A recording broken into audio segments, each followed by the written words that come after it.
chosen ones, empaths, and all the genuine souls out there. These narcissists that are involved in your life become intoxicated by your potent supply. They had it all with you. They had it all with you.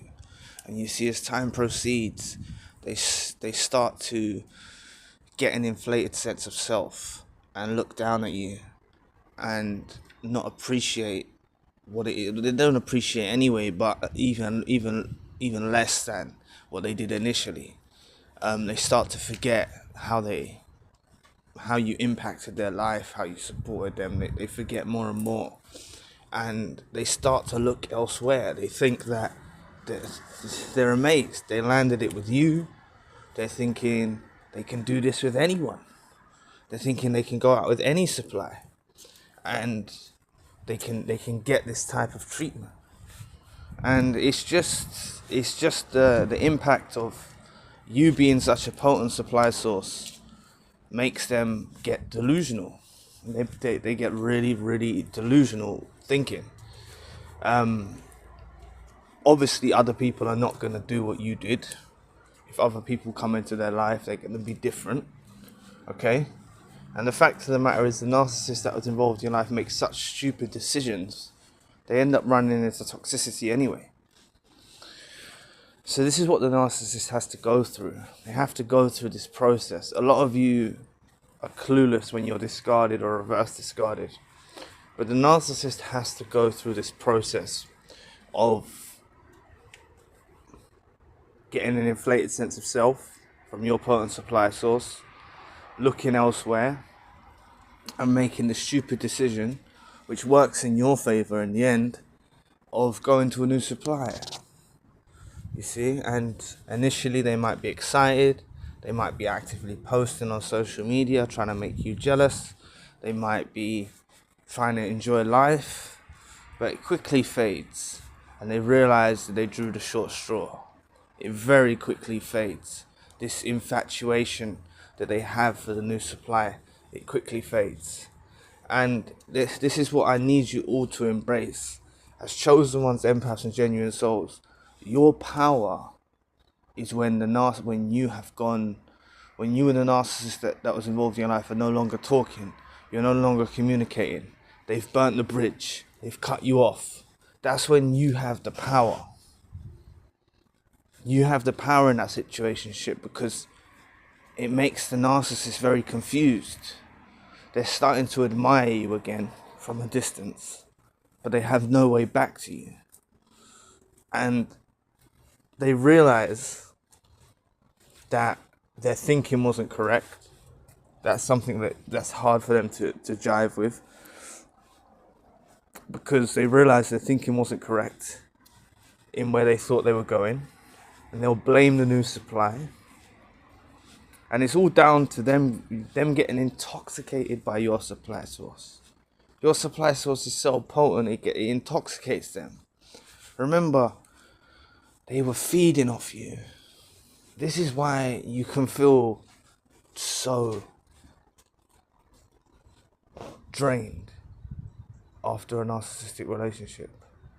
You can feel so drained because they're completely feeding off you. Okay? They're feeding off you.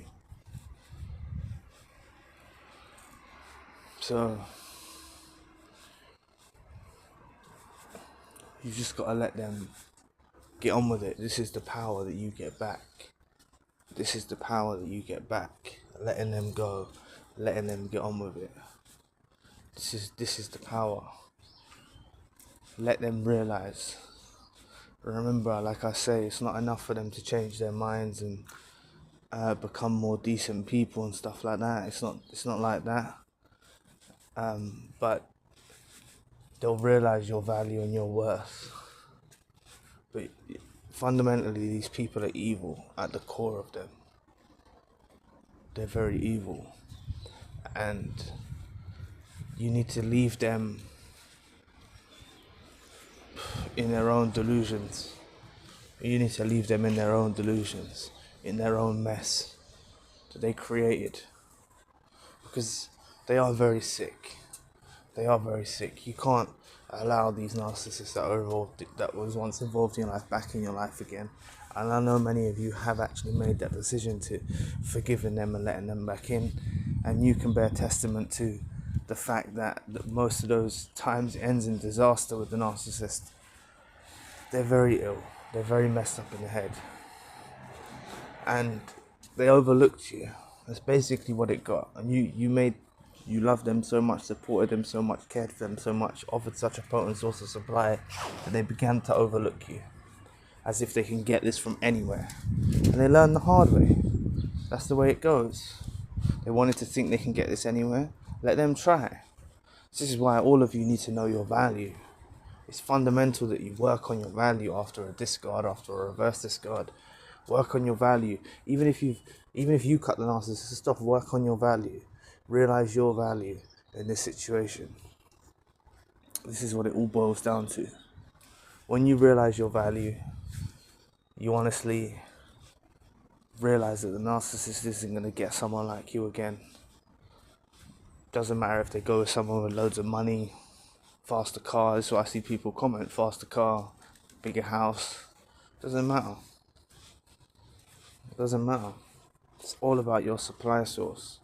And they only stumble upon a genuine soul like you, an empath or a chosen one, once in their lifetime.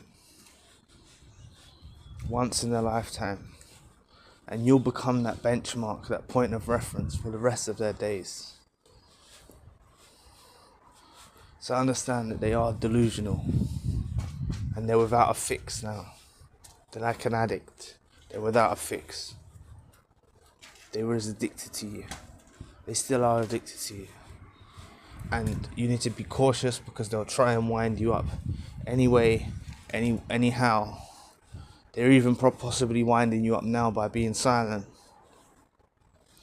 Even when they're silent, they're still trying to provoke you. So watch out for them. This is why you need to cut away, change your phone number, get away from them, go in a new direction. It's an empowering move to change your phone number, change your phone. If it's in your means to. Or even just change your number. You don't need to change the phone. But I would advise you to change the phone because so many of them I've heard from people who I've done sessions with hack their devices. They hack their devices. And I'm not trying to make you paranoid, but this is what they do. But I'm sure there's certain checks you can do. I can't remember, there was a code that you put in your phone and you can check if your calls are getting forwarded, or you can check if there's certain codes and stuff. Do some research online because I can't remember what it was. I'll share it with you. But there's certain codes and apps you can install to check if your phone's being hacked. It's worth taking 5 minutes, 10 minutes out of your day to do that, to make sure it's not. They are seriously deranged. They're a lost cause, and just let them live with the consequences of thinking they can do better than you and then realizing when they get out there they can't. So anyway, I'll be back with another video soon. Peace.